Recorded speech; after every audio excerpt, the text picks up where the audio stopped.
In today's class, we are going to see about the beginning of medieval period. Every one of us remember King Harshavardhan. King Harshavardhan was an able ruler who ruled maximum parts of northern India. After the decline of Harshavardhan, the medieval period began. So, what was the condition of India after the decline of Harshavardhan? So, during the medieval India, the local Indian rulers were not united among themselves. They were fighting battles among themselves to become the next Harshavardhan. That is, they also wanted to extend their kingdoms independently. That is why the local Indian rulers of northern part of India fought battles among themselves. So, there was no unity among the local Indian rulers. At this time, the situation was very perfect for the foreign invaders to get into India. That is, people from the northwest entered India as traders and slowly started to rule India by becoming a superpower here. So, these foreign invaders came to India as traders, then attracted by the resources of India, the foreign invaders wanted to rule India. And the situation in India was very favorable for the enemies. Why? Because here among the Indians itself there is no unity.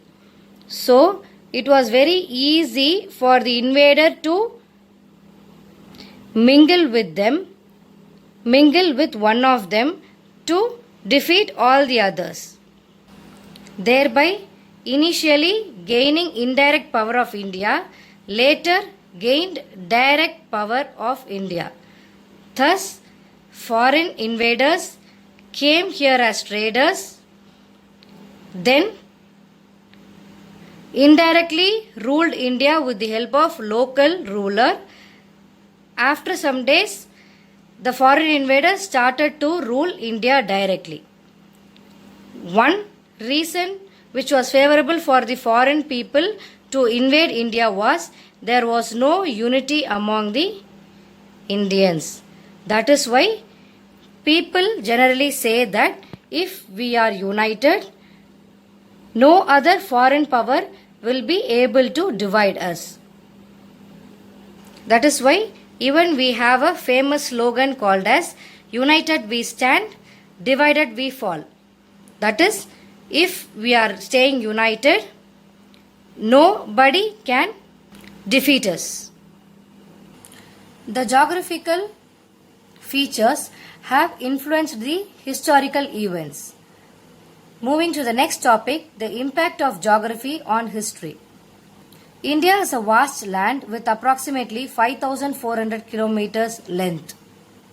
The Himalayas stretches for 2,575 kilometers.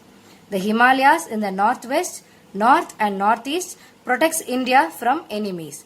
That is, the worst climate of Himalayas will not allow or will prevent the entry of any enemies into India.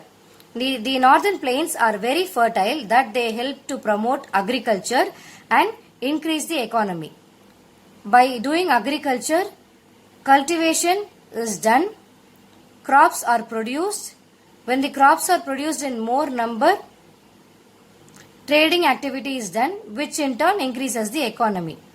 The water bodies surrounding India, that is Arabian Sea on the west, Indian Ocean to the south of India, as well as Bay of Bengal on the east, helped people in trade.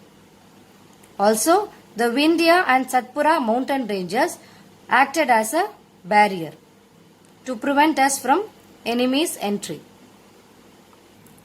On the screen, you will be able to look at the physical divisions of India map.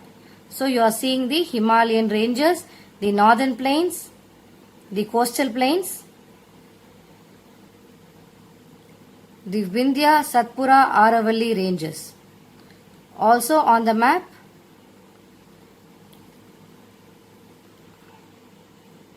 Arabian Sea on the west, Indian Ocean to the south of India, Bay of Bengal on the east of India. Water bodies that helped in protection as well as transportation of goods and people. On the map, you will be able to see the coastal plains that protected the southern part of India.